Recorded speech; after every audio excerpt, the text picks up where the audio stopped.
Hello guys, welcome to the election future. Today we are going to evaluate the most risky places for you. We are going to take a look at the 2024 election map based on the latest polls in all 50 states to see who is the favorite to win the election in November. We finally have enough post-debate polling data between Trump and Harris to fill out the 2024 electoral map based on the latest surveys in the 12 most competitive states. At this point, the vice president has an edge with 199 electoral votes in states solidly or likely leaning toward her, while former President Trump holds 149 electoral votes. Let's begin with Nevada and move east. According to the latest Emerson College poll, Trump and Harris are tied, each sitting at 49%. This poll sampled 895 likely voters from September 15th to 18th. With both candidates deadlocked, Nevada has become a true battleground, making it tough to predict which side will win on election night. However, given Nevada's history of leaning toward Republicans in close races and stronger GOP turnout in recent cycles, we're tilting this state slightly in Trump's favor on our map. Here's an interesting fact I recently discovered, which might intrigue you as well. In every presidential election where control of the White House has shifted from one party to another, the incoming candidate has always flipped a state their party hadn't won the last time they took the presidency. In Trump's case, Nevada seems the most likely state to keep that streak alive, considering he won almost every other battleground in the 2016 election except for Minnesota, Virginia, and New Hampshire, which, as we'll see, lean more Democratic now. While Nevada voted for Biden by just over 2 points in 2020, the state has shifted 7 points to the right of the national average since 2012, when Obama carried it by 7 points.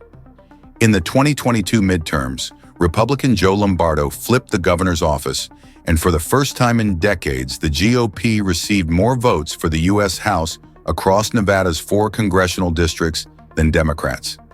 Honestly, I wouldn't be surprised if Nevada stays blue for Harris or flips to Trump.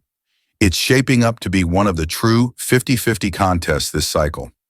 Speaking of close races, Arizona is another toss-up. A separate Emerson College poll conducted during the same time frame, September 15th to 18th, with around 850 likely voters, also shows a razor-thin margin.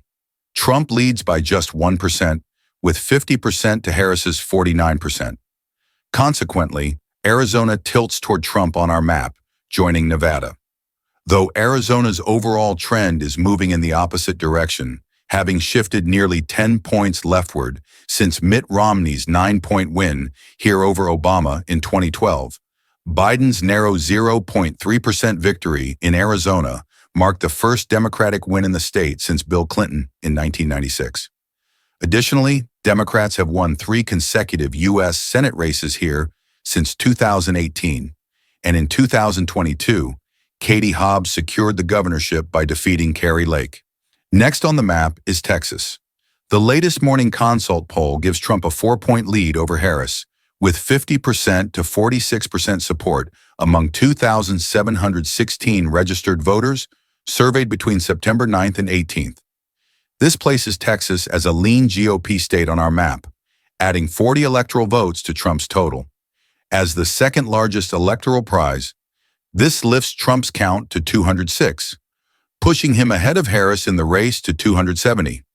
The Lone Star State remains a secondary battleground this election cycle, as it would only be competitive for Harris in the case of a landslide victory.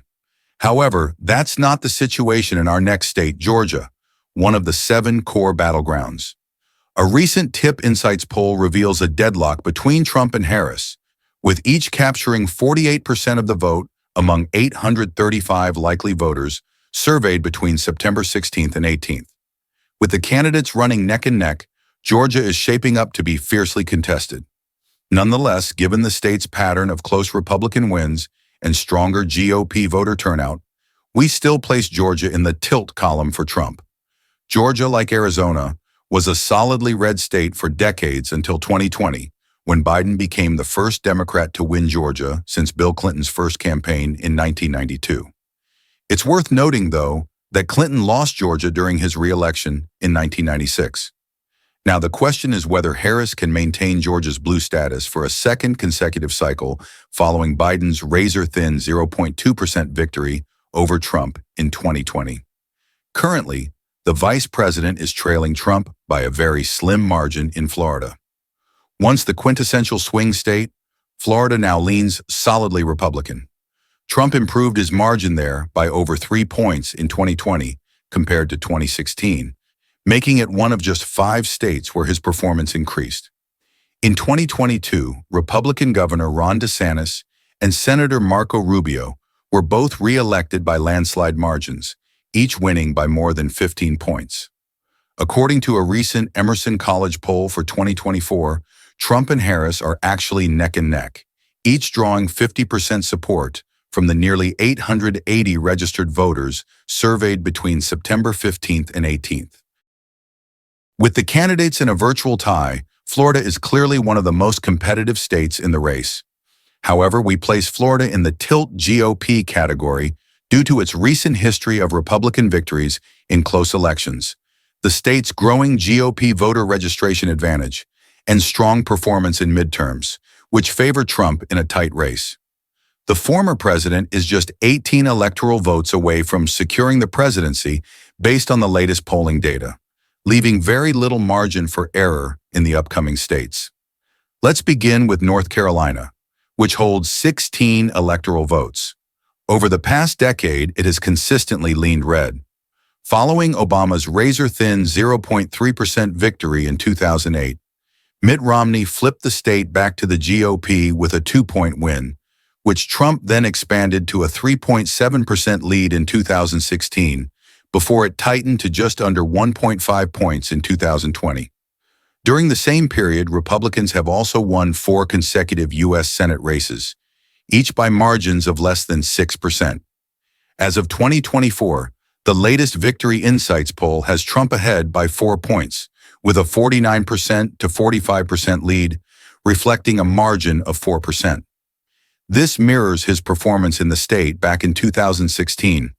The survey sampled 600 likely voters between September 16th and 18th. On our electoral map, North Carolina now joins Florida and Texas in the lean GOP category. Trump stands just 2 votes away from the crucial 270 mark, with 71 votes still to be decided across the remaining 6 states. Virginia comes next. The state will allocate 13 electoral votes this November, and recent polling indicates that Kamala Harris is favored to claim them, holding a 6-point lead at 51% to 44%. This data comes from a Morning Consult survey of over 1,000 likely voters between September 9th and 18th. Consequently, Virginia moves into the likely blue column for Harris. This makes it the first battleground state to flip blue in this update, though it would represent a weaker showing for Harris compared to Biden's 10-point margin in 2020. Returning to the map, let's address New Hampshire before moving on to the upper Rust Belt. Historically a lean blue state, Joe Biden won New Hampshire by 7 points in 2020, marking a significant leftward shift since Hillary Clinton's near loss to Trump in 2016.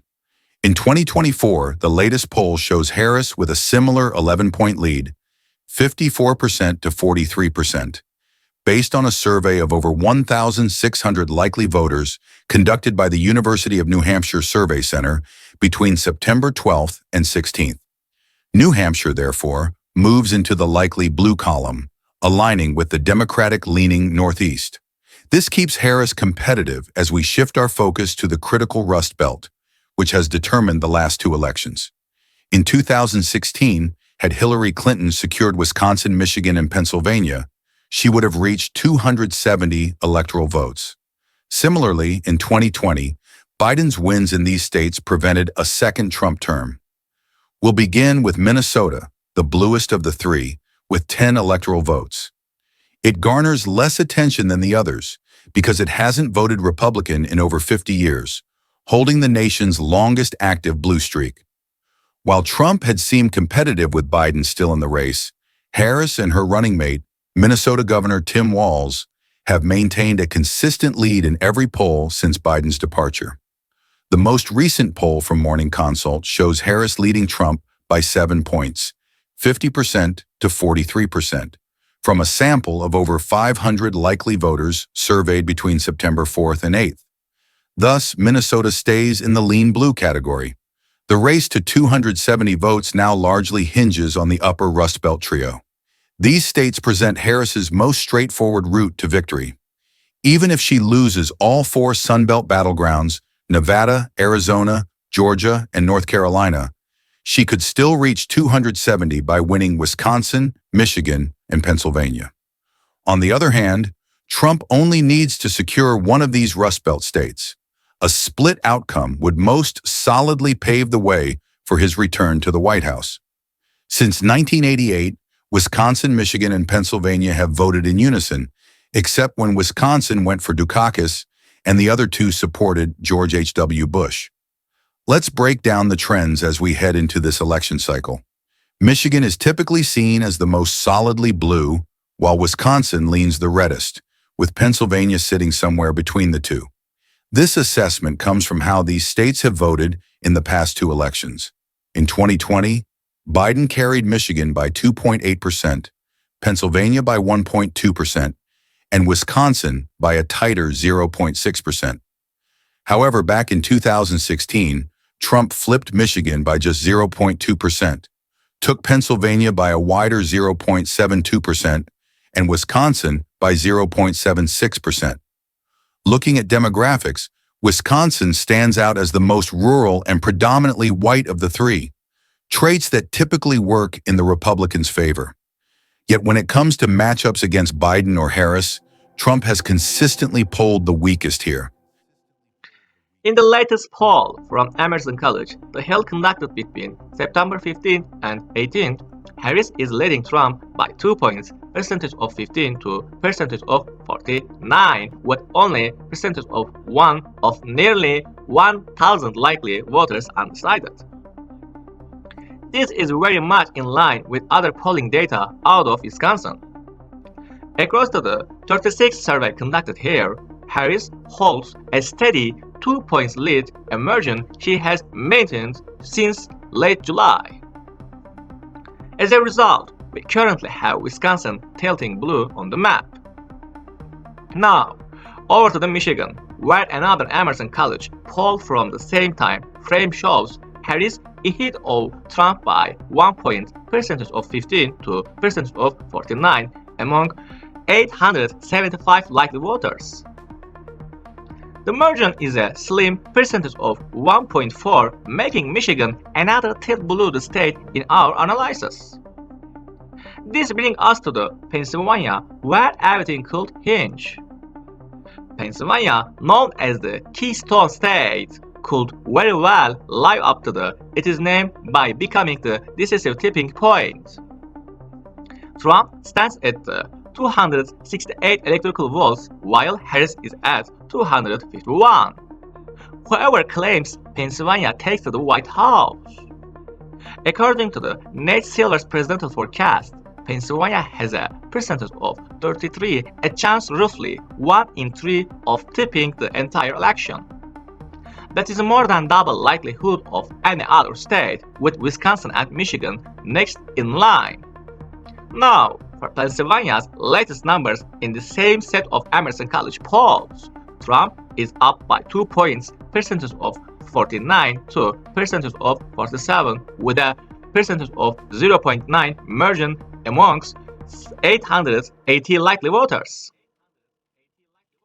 This narrow edge pushes him over the top in this projection, putting him at 278 electoral votes to Harris' 251. If these results hold, we are looking not only one of the tightest election splits in USA presidential history, but potentially one of the close contest at margins. Neither Trump nor Harris holds more than a 2 points lead any of the 6 key battlegrounds.